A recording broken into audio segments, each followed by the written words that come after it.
Market Mantra. Market Mantra. Market Mantra. Market Mantra. Market Mantra.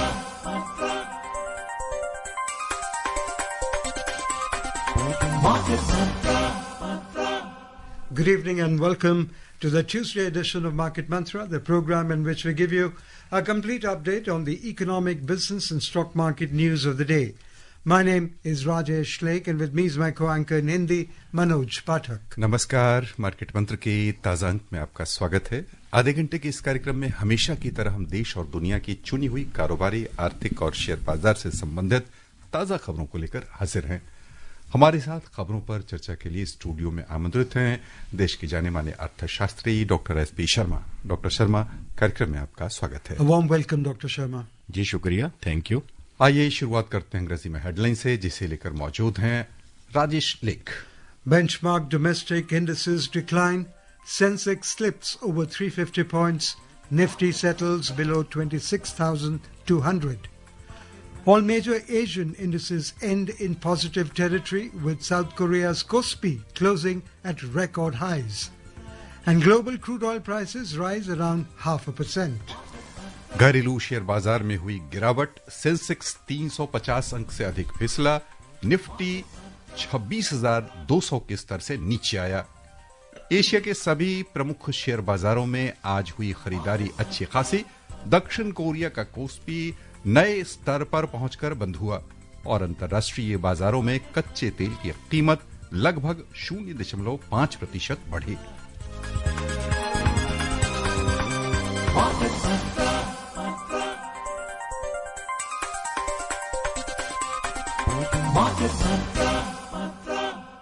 As a disclaimer, the views and opinions expressed by the experts in this program are their own and not that of Akashvani. Akashvani advises its listeners to do their own research or consult a registered professional before taking any investment decision. We further advise all listeners to exercise due diligence and rely on their own judgment for taking any financial decision. आइए खबरों का सिलसिला शुरू करते हैं घरेलू share बाजार से, जहां आज गिरावट हुई। प्रमुख सूचकांक नुकसान के साथ बंद हुए। कारोबार के अंत में बॉम्बे स्टॉक एक्सचेंज का सेंसेक्स 376 अंक यानी 0.44% नुकसान के साथ 85,063 पर बंद हुआ। उधर नेशनल स्टॉक एक्सचेंज का निफ्टी 72 अंक यानी 0.27% कम होकर 26,179 दर्ज हुआ। विस्तारित बाजार की ओर चलें तो वहां भी बिकवाली तेज रही। बीएसई मिड कैप इंडेक्स में 0.2% से अधिक की गिरावट हुई, जबकि स्मॉल कैप इंडेक्स 0.4% नीचे आ गया। Benchmark domestic equity indices, the Sensex and the Nifty, ended in the red, weighed down by losses in index heavyweights. Both indices opened lower and continued to decline steadily throughout the trading session. However, the Nifty briefly turned positive for a few minutes before slipping back into negative territory. The Sensex fell 376 points or 0.44% to close at 85,063, while the Nifty slid 72 points or 0.27% to settle at 26,179. Meanwhile, the broader market indices at the Bombay Stock Exchange edged lower. The mid-cap index dipped over 0.2%, while the small-cap index declined 0.4%. Sensex pack पर ध्यान दें तो आज 30 में से 17 कंपनियां लाभ के साथ बंद हुई। लाभ कमाने वालों में सबसे ऊपर आईसीआईसीआई बैंक के शेयर रहे, जिनमें 2.9% की वृद्धि हमने देखी। हिंदुस्तान यूनिलीवर और सनफर्मा दोनों को 1.7% से अधिक का मुनाफा हुआ। भारतीय स्टेट बैंक के शेयर 1.3% से अधिक लाभ के साथ बंद हुए। नुकसान उठाने वालों में सबसे प्रमुख कंपनी रही ट्रेंट, जिसके शेयर 8.6% से अधिक लुढ़क गए। रिलायंस को 4.4% से अधिक का नुकसान हुआ। आईटीसी के शेयरों में लगभग 2.1% की गिरावट हुई।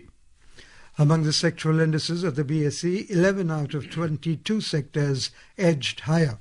In the gainers, healthcare climbed almost 1.4%, PSU Bank gained over 0.5%, and consumer durables rose more than 0.4%. Among the top laggards, energy dropped 1.7%, oil and gas shed over 1.2%, and services lost nearly 1.1%. The overall market breadth at the BSE was negative as shares of 2,521 declined, 1,659 companies advanced, and 169 remained unchanged. नजर डालें रुपए की स्थिति पर। अंतर banking विदेशी मुद्रा बाजार में $1 की तुलना में रुपया आज 11 पैसे मजबूत हुआ, 90 रुपए 17 पैसे के स्तर पर बंद हुआ। उधर दुनिया की 6 प्रमुख मुद्राओं की तुलना में डॉलर की स्थिति दर्शाने वाला सूचकांक समाचार तैयार किए जाने तक अंतर दिवसीय कारोबार में 98.44 पर चल रहा था। एसपी जी, यदि हम आज के कारोबार पर ध्यान दें तो कुछ प्रमुख कंपनियां घाटे में रही हैं, लेकिन सेंसेक्स पैक की 30 में से 17 कंपनियां मुनाफे में रहीं। बाजार का ये मूड यदि हम थोड़ा और बढ़ाएं तो 22 सेक्टर में से 11 बढ़त के साथ बंद हुए हैं, यानी मिला जुला रुख रहा है चारों तरफ। क्या किन अर्थों में ले रहे आज के कारोबार को? देखिए मनोज जी, जो हमने पीछे एक रैली देखी, हमने देखा कि मार्केट्स बहुत अच्छे स्तर बना रही हैं और ऑल टाइम हाई के पास होवर कर रही थी काफी दिनों के लिए, और काफी चीजें जो ग्लोबल लेवल पे जो हम देख रहे थे कि जियोपॉलिटिकल डेवलपमेंट्स थी या ट्रम्प टैरिफ्स थे, तो उनमें कुछ हमें पॉजिटिविटी नजर आ रही थी कि जियोपॉलिटिक्स है वो भी शांत हो रही है। रशिया और यूक्रेन में या फिर यूएस में बातचीत चल रही थी, लेकिन अब कुछ दिनों से वापस जो एक टसल हुई है, जो वापस एक टेंशन का माहौल बना है, जो कुछ सेटलमेंट नहीं हो पा रही है जियोपॉलिटिकल डेवलपमेंट्स में, और दूसरा जो ट्रम्प साहब ने वापस एक और ऐसी धमकी दी है कि हम अगर इंडिया रशिया से और तेल खरीदना बंद नहीं करता तो मैं और टैरिफ लगा सकता हूं। तो ऐसी जो संभावनाएं हैं, ऐसी जो अनाउंसमेंट्स हैं, उनसे मार्केट थोड़ी कॉशियस अप्रोच में आई हुई है, जिससे कि एक मूवमेंट तो है लेकिन वो सेक्टर स्पेसिफिक है। मार्केट्स स्ट्रांग हैं, मार्केट्स की रेजिलियंस बहुत हाई है, लेकिन फिर भी मार्केट्स एक ऊपर का रुख नहीं बना रही हैं क्योंकि आगे एक हमें अनसर्टेनिटी दिखाई दे रही है। और ऐसा कुछ नेगेटिव भी नहीं है कि मार्केट्स अपना डिसलिरेट करें। हाँ, एक सेक्टर स्पेसिफिक मूवमेंट है, एक चर्निंग है, कुछ लोग अपना मुनाफा वसूली करके दूसरे सेक्टर्स में एंटर कर रहे हैं, कुछ अपने एक शेयर से निकल के दूसरे में जा रहे हैं। तो एक चर्निंग का जो सिलसिला है वो बना हुआ है। अदरवाइज मार्केट्स का जो सेंस है, जो मार्केट्स की अप्रोच है, that is very strong actually, supported by many things. So, Dr. Sharma, today we saw a lot of selling pressure, particularly in energy and media stocks, even as IT, pharma and PSU banks are holding up the indices. Does this sectoral divergence suggest an early sector rotation, or is this just a short-term positioning move? I would say this is short-term positioning move because now the people are not booking their profit from the market. They are booking their profits from the sectors and entering in the other promising sectors, churning their portfolios from one to another.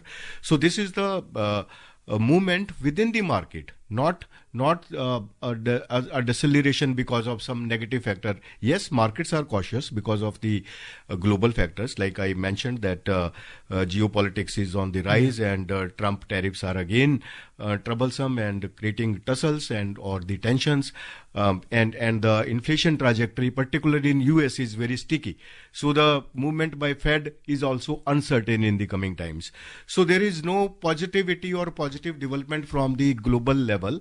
But our economy, we are doing good, and our IIP numbers are making great breakthrough in the month of recent months, and exports are doing good. Exports are increasing at 5-6% despite many headwinds. In our inflation numbers are within the benign conditions, less than 1%. So all the factors are very, very positive, but the global cues are not that much supportive at this juncture. So let's look at it from the investor's point of view. Broader markets are under pressure with mid-cap and small-cap indices trading lower. Yet, more than 100 stocks are hitting 52-week high. And a number of them are on a 52-week low.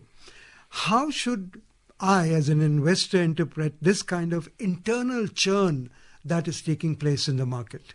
Yes, because global markets are very dynamic. Actually, many developments are taking place each day. So that's why some sectors are becoming more and more promising, and some sectors are losing their faith in the international market. Like announcements of the Trump that they can impose further tariffs. Now the labor-intensive or the IT stocks are again in tension. So such kind of developments are making the opportunity for shifting from one sector to another or one stock to another with the booking of profit in the 52 high shares or entering some other prospective shares. This is happening in the market. So given that the India's benchmark index is still near record territory even after today's dip, do you see this as a healthy consolidation or an early sign of a larger correction building up? I don't see any larger correction because we are fundamentally strong. This is the only temporary churning in the sectors and the stocks.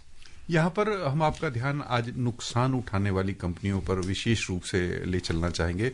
हालांकि हम किसी खास company का नाम नहीं लेते, लेकिन Sensex pack की ट्रेंड है उसमें 8.6% से अधिक की गिरावट हुई है। रिलायंस को भी 4.4% से अधिक का नुकसान हुआ। आईटीसी की शेयर 2.1% के आसपास घाटे में रहे। तो ये ट्रेंड क्या जता रहा? देखिए मनोज जी, जो अभी हमने देखा पिछले 2-3 दिन में जो भी डेवलपमेंट्स हुई हैं, जियो पॉलिटिक्स हुआ है, वो उसके सीधे तौर पे जो सेक्टर्स इम्पैक्टेड बनते हैं वो एक ऑयल सेक्टर है, आईटी सेक्टर है, ये सेक्टर्स के ऊपर प्रभाव होएगा ही होएगा। दैट्स व्हाई ये जो सेक्टर स्पेसिफिक मूव्स हैं या शेयर स्पेसिफिक मूव्स हैं उसी वजह से हो रहे हैं। इनके ऊपर जो भी जैसी भी डेवलपमेंट्स हो रही हैं वैसे ही स्टॉक्स जो है वो पॉजिटिव या नेगेटिव शेप ले रहे हैं। So the energy stocks, I'll not take the names, have come under notable pressure today, dragging the indices lower. What is spooking the market on the energy side? Global crude dynamics, which you also spoke about, or is it the policy overhang, or is it about the valuations? I think this is about the valuations because now the global growth, if the demand trajectory is studied, then global growth is not that much high. So that will not provide any opportunity to crude prices to go up because the demand in many countries is decelerating, and particularly the advanced economies are facing the deceleration. China is again facing that, though China is growing at around 5% or somewhere between 5 to 6. That is not enough for China's economy, the second largest economy. So crude demand will not happen that much high, though factors are very, very positive for the crude prices to go up. But at this juncture, I would say the rally will remain lackluster for the energy prices, and volatility may be there because of some geopolitical developments. तो श्रोताओं को क्या सलाह ऐसे माहौल में देंगे आप? हमारे जो छोटे निवेशक हैं, हमारे नियमित श्रोता हैं, उन्हें क्या सुझाव देना चाहिए? देखिए, अगर ऐसे मौकों पे जब ऐसी कुछ डेवलपमेंट्स होती हैं, जैसे कुछ हलचल होती है, जैसे अभी हमने वेनेजुएला के केस में देखा या फिर हम और बहुत सारी डेवलपमेंट्स देख रहे हैं, तो ऐसे केस में थोड़ा पीस रखने की जरूरत होती है। थोड़ा शांत रहें, मार्केट में कभी भी ऐसी अपॉर्चुनिटी नहीं देखें कि मार्केट्स बहुत वॉलेटाइल हो रही है, मार्केट्स बहुत डिसेलरेट हो रही है, अब एंटर कर जाएं, या फिर मार्केट बहुत हाई जा रही है, अब किसी स्टॉक को खरीद लें। तो ऐसे समय से मार्केट से दूर रहना काफी उचित होता है, खास करके रिटेलर के लिए। हाँ, जो स्पेकुलेटिव मूव लेते हैं उनके लिए ठीक है, उनको तो अपने दाव पेच वो जानते हैं कि कैसे मार्केट से मुनाफा लेना है। बट रिटेलर के लिए जिसके पास एक लिमिटेड मनी होती है, जो उसकी हार्ड अर्न मनी होती है, जो लंबे निवेश के लिए लेके चलता है, तो उसको ऐसे समय में मार्केट से दूर ही रहना चाहिए। आइए खबरों का सिलसिला आगे बढ़ाएं, चलें एशियाई बाजार की ओर। एशिया के प्रमुख शेयर बाजार आज लाभ के साथ बंद हुए। दक्षिण कोरिया का कोस्पी 1.5% से अधिक बढ़त में रहा। इसके शेयर इसके सूचकांक यानी कोस्पी सूचकांक का 4,525 के नए उच्चतम स्तर पर बंद हुआ है। यह बंद होने का सबसे बड़ा स्तर अभी तक का कोस्पी का है। चीन चलें तो वहां संघाई कंपोजिट इंडेक्स में 1.5% की वृद्धि हुई है। हांगकांग का हेंग सेंग लगभग 1.4% लाभ में रहा। जापान का निक्केई 225 सूचकांक 1.3% से अधिक मुनाफे में रहा। सिंगापुर के स्ट्रेट्स टाइम्स में भी लगभग 1.3% की वृद्धि हुई। यूरोपीय बाजार की ओर चलें तो वहां समाचार तैयार किए जाने तक मिला जुला रुख था। अंतर्दिवसीय कारोबार में लंदन का फुट्सी 100 लगभग 0.7% और जर्मनी का डेक्स 0.4% से अधिक बढ़त के साथ कारोबार कर रहे थे, जबकि बिकवाली के दबाव में फ्रांस का कैक 40 0.4% नीचे चल रहा था। Wall Street ended on higher side yesterday, buoyed by a rally in energy stocks after the U.S. military captured Venezuela President Nicolas Maduro. Among the major indices, the Dow Jones Industrial Average jumped more than 1.2% to reach a record high in intraday trading, driven by strong gains in financial shares. Meanwhile, the Nasdaq Composite Index climbed 0.7% and the S&P 500 added over 0.6%. यहाँ पर हम पहले एशियाई बाजार की ओर चलना चाहेंगे और चीन की प्रगति की हमने चर्चा की। वहाँ के शेयर बाजार जो दर्शा रहे हैं वो हमारे पास आंकड़े आए। कुल मिलाकर एशिया में यदि हम एशियाई वृद्धि को आंकना चाहें, देखना चाहें, तो दुनिया की जो बदलते हुए डायनामिक्स हैं उसमें एशियाई बाजार, विशेष रूप से चीन और खासतौर से जो कोस्पी है उसमें हम रिकॉर्ड ऊंचाई देख रहे हैं। क्या कहानी कह रहे हैं ये?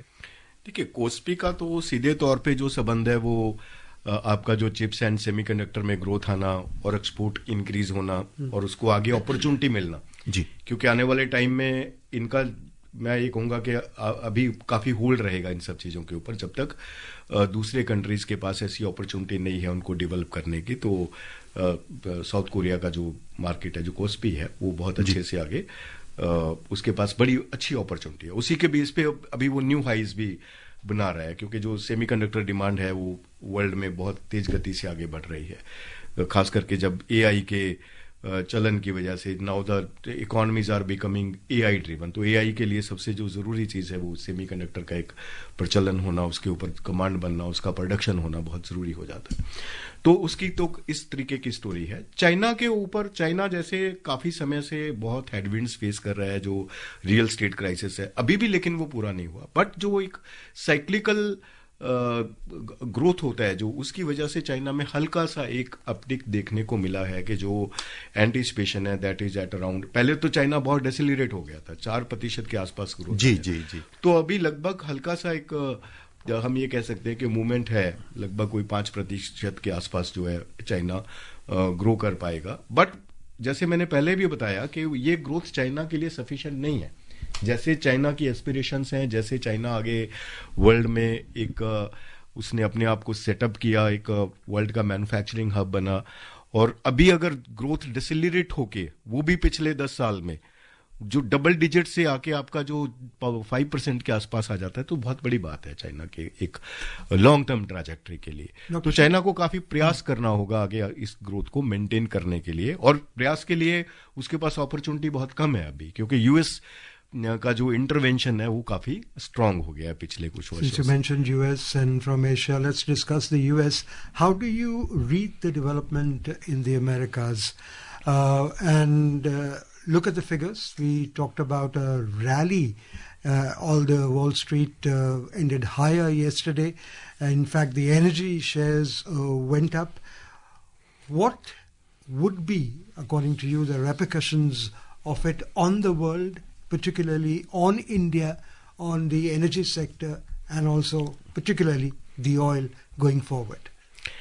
देखिए, इससे जो पॉलिटिक्स है और इंक्रीज हो जाएगा। This will stoke the political developments actually that already started, that Trump is now saying that you do not buy this thing from crude from Russia, and I am going to impose some more tariffs on India because of this development. So this is not favorable for the Indian economy, that if the Trump is imposing more tariffs, then that will create more trouble for the Indian exports. Though we are growing and we are becoming resilient, but still we have to be behave in a very conducive environment.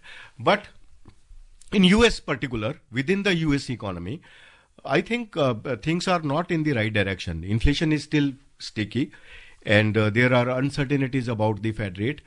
And though the growth is growing in the recent months, that is not sustainable, that is fragile. In the coming times, US will face again slowdown. So overall, the game is not in favor of US in the coming in the medium to long term. But now with the such kind of developments, US is dominating many economies, many countries, and playing its cards. Moving on, Union Electronics and IT Minister Ashwini Vaishnaw has announced that the Global AI Impact Summit will be held in India next month. Addressing the Rajasthan Regional AI Impact Summit 2026 virtually, Mr. Vaishnaw said the AI Impact Summit, which was previously held in the UK, South Korea and France, is now being held in India this time.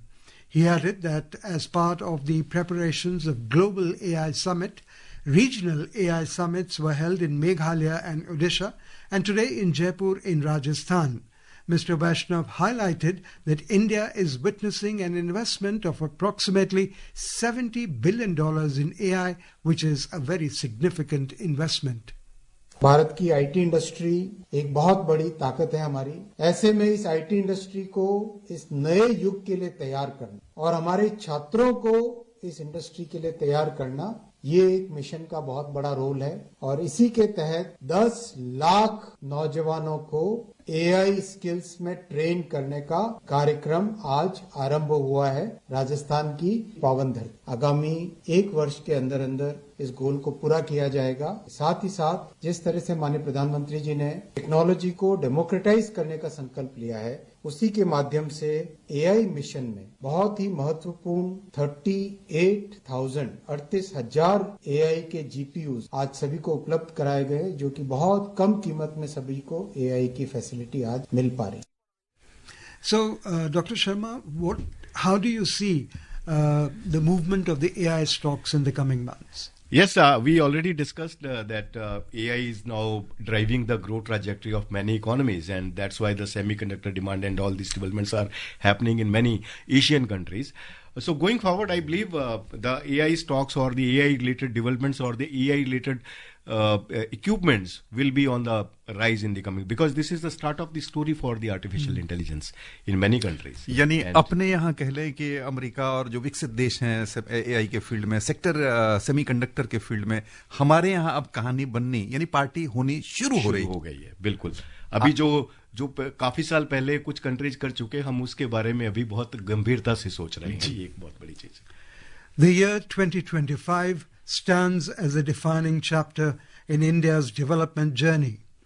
It saw policies translate into progress and intent into impact. Today, in this special series, Year of Reforms, we bring you India's progress in the technology sector in 2025.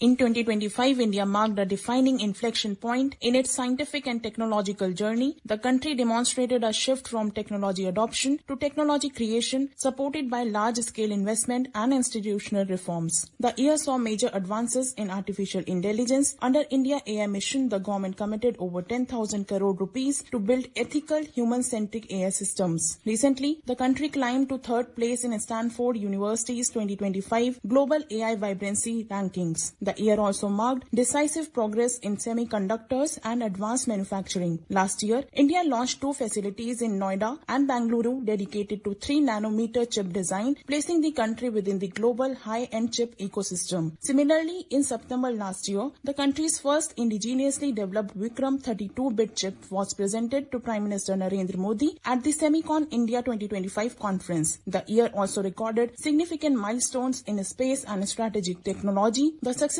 launch of NISAR, the world's most advanced Earth observation radar satellite, marked a historic India-US collaboration. With Rohan, Pallavi Parmar, Akashvani News, Delhi.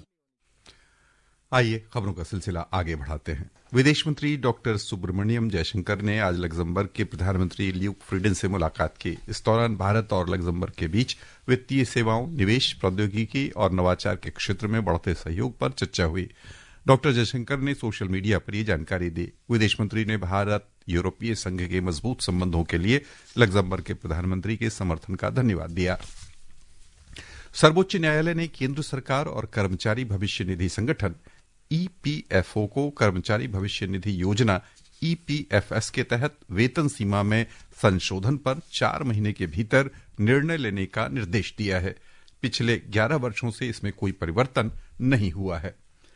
Global crude oil prices rose today as the market weighed expectations of ample global supply this year against uncertainty around Venezuela crude output following the U.S. capture of President Nicolas Maduro. Brent crude was trading 0.5% up at $62.07 per barrel, and WTI crude was trading over 0.4% higher at $58.59 per barrel when reports last came in. Very briefly, Dr. Sharma, how do you see now, given the geopolitical scenario in the world, the movement of the global crude oil? I think prices will remain lackluster, not much move in the coming times. This is only the speculative ups and downs, but prices will remain almost at these levels. Okay. In the Indian bullion market, the 24-carat gold was trading 2.5% up at 1,38,940 rupees per 10 grams. Silver was trading over 1.5% up at 2,50,120 rupees per kilogram a short while ago. आइए चलें multi commodity exchange.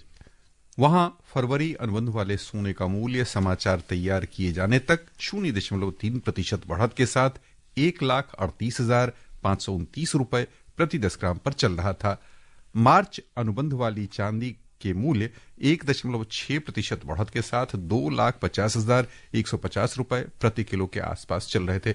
यहां पर हम ये समझना चाहेंगे doctor Sharma के सोना और चांदी दोनों में निवेश के अवसर फिलहाल अभी कैसे हैं और किस रूप में निवेश करना चाहिए श्रोताओं को, क्योंकि चांदी और सोना दोनों ने पिछले कई वर्षों में और विशेष रूप से चांदी ने एक वर्ष में बहुत अच्छा रिटर्न दिया है। तो निवेश किस रूप में करना चाहिए, किन चीजों में करना चाहिए? मनोज जी, आपने बहुत ही महत्वपूर्ण प्रश्न पूछा है। इस समय क्योंकि बहुत ही दोनों ही चीजें बहुत ही सेंसिटिव उसमें है, बहुत अच्छा प्रॉफिट आया हुआ है, तो अभी कई इन्वेस्टर ये सोचेंगे कि हम एंटर कर जाएं, तो वो भी एक ऐसा मूव नहीं करना चाहिए। वो खतरे वाला मूव होगा क्योंकि करेक्शन भी कभी भी आ सकती है, बहुत ही वॉलेटाइल भी है, जिनमें करेक्शन भी ऐसी आती है कि 5-10 हजार से ज्यादा की करेक्शन आती है। तो मैं ये यहाँ पे सलाह दूंगा, भले बहुत ही अभी फंडामेंटली बहुत स्ट्रांग रैली चलेगी आगे, दोनों में एक वर्ष नहीं काफी वर्ष तक रैली चल सकती है, लेकिन अगर एंटर करने के लिए नए निवेशक आते हैं तो उनको ग्रेजुअली इन्वेस्ट करना चाहिए। मतलब सिप में जाएं, अभी तो इनके ETF अवेलेबल है, वो एक बेस्ट अपॉर्चुनिटी है। आपको फिजिकल लेके खरीद बेच करने का जरूरत नहीं है, सीधा आप ETF में सिल्वर के भी ETF आ गए हैं, तो आप उसमें ग्रेजुअली SIP के जरिए इन्वेस्ट कर सकते हैं, थोड़ा थोड़ा अमाउंट करके। जैसे ही जो ये फ्लक्चुएशंस आती हैं उनको एक अपॉर्चुनिटी के रूप में लें, ना कि अपना पूरा एक निवेश एक ही बार में डाल दें तो जिससे उनको नुकसान हो सकता है। तो ग्रेजुअली करेंगे तो उनको कभी नुकसान नहीं होगा, आने वाले टाइम में प्रॉफिट। कॉपर का क्या होगा? Very briefly. कॉपर देखो, जब ये gold is king in all these things, when gold moves up then all these things also follow.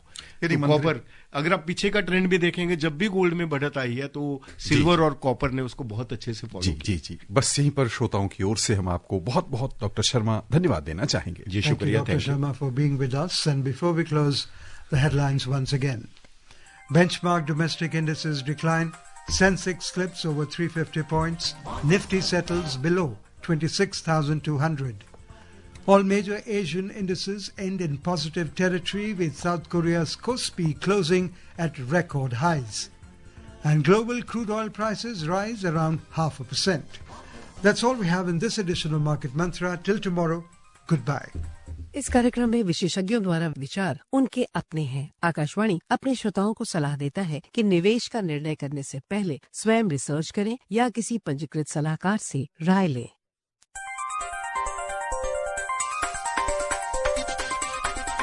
Market Mantra.